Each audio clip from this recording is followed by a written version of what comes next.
Welcome to Glen Carlou. My name is Johan. I'm the GM here, and with me I have Arco Laarman, who happens to be our head winemaker. Hi everybody. Glen Carlou is considered a premium producer of both white and red wines here in South Africa, and we are very proud that we have now successfully completed 26 vintages. We are located, of course, in Paarl, and our location here is quite unique. We have the Simonsberg right behind us, and this plays a very, very important part in the terroir here at Glen Carlou. We have these beautiful cool breezes at night that cools down the vineyards significantly, which drives our fruit acid. The soil's mostly decomposed granite. Yeah, so we've got mainly decomposed granite soils up in the top part of the farm, where we have our quartzstone vineyard. Then we also have some shale and some sandstone. Our soils are not that deep, usually 5 to 6 feet, and we reach sort of a clay subbase that holds back restriction of growth on the vines, and also impacts our yield. So we usually have 8 to 10 ton maximum per hectare on all the varieties we have. So the main varieties we work with is Chardonnay, Pinot Noir, Cabernet Sauvignon, Merlot, Malbec, Petit Verdot, Cabernet Franc, and then Shiraz and Mourvedre, and have small plantings of Tannat and Viognier and Chenin Blanc, just for experimental purposes.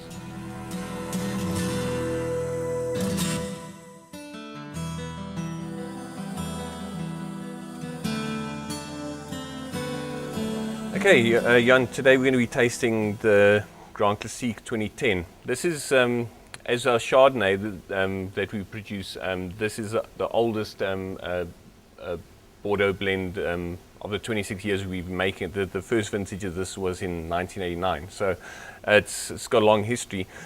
The percentages and the wines change from year to year because of the strength of one variety to the next, and I've also found now that in the warmer region, particularly Petit Verdot and Malbec are working better, so there's high percentages of that, but it is driven mainly by Cabernet Sauvignon. But it is a classic Bordeaux blend, which is different from just a Bordeaux blend. Yeah, it's got all 5 Bordeaux varieties in it. Particularly a blend of Cabernet, Malbec, Merlot, Petit Verdot and Cabernet Franc. Those alternate from year to year, but the highest is always usually Cabernet Sauvignon. Okay, good. And we grow all these varieties on the farm, yeah. Right. And I know that you're very partial to the Petit and the Malbec in particular also does very, very well. Yeah, here. no, very much. And one of the few people actually who grow these varieties in South Africa. Yeah, there's quite large plantings of them, but there's not much focus on the variety. But people are waking up to the variety more and more. Well, let's try it. Yeah.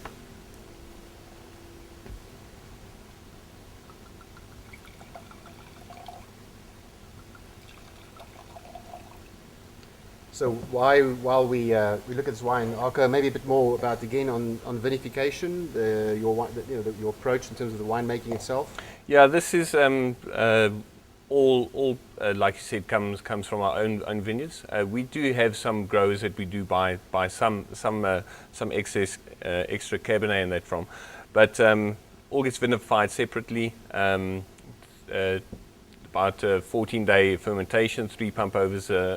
Over those 2 weeks, then some extended maceration on the Cab and the Merlot, and then they'll go to barrel very soon after they've been pressed. Do malolactic fermentation in the barrel, and then age all the varieties separately in new second and third fill barrels, and then age for 18 months. And then after that, we will blend together to get a nice balance, and then usually in bottle also for a year before we release. Right, and new wood, basically about 30% new wood? Yeah, about 30% new wood, yeah. And it's all French. We always only use French oak on this wine, right? Only French, yeah. Okay, well.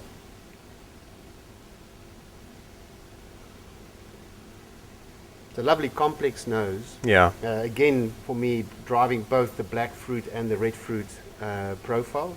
It's also the one where the wood is slightly more dominant than some of the other wines that we make, but because it's being aged for that time in bottle, I just want some more complexity and you really get that tobacco and earthiness coming through, but not in a negative. And that Petit Verdot gives you that nice supple fruit, as well as the Malbec. It's really good. Good.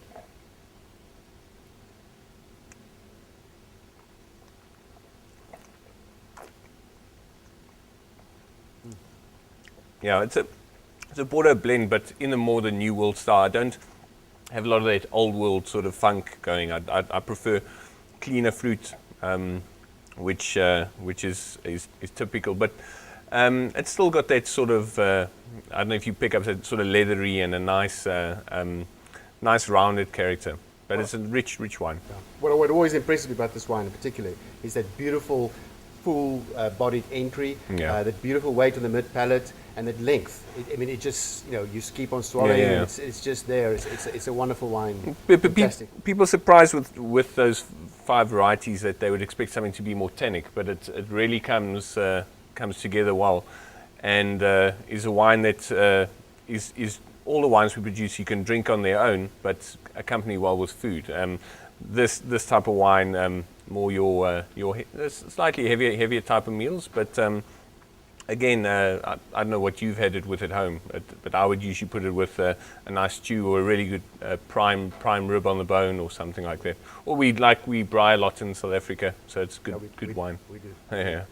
And again, I think another important point that you mentioned is that we bottle age this a year after at least bottling, a year, which again by the time it hits the market, it's already again slightly softer. Yeah. The tannins are much better integrated, and the wine has settled down well. Yeah, go out and get a bottle and try yourself. Yep, it's great. Thank you.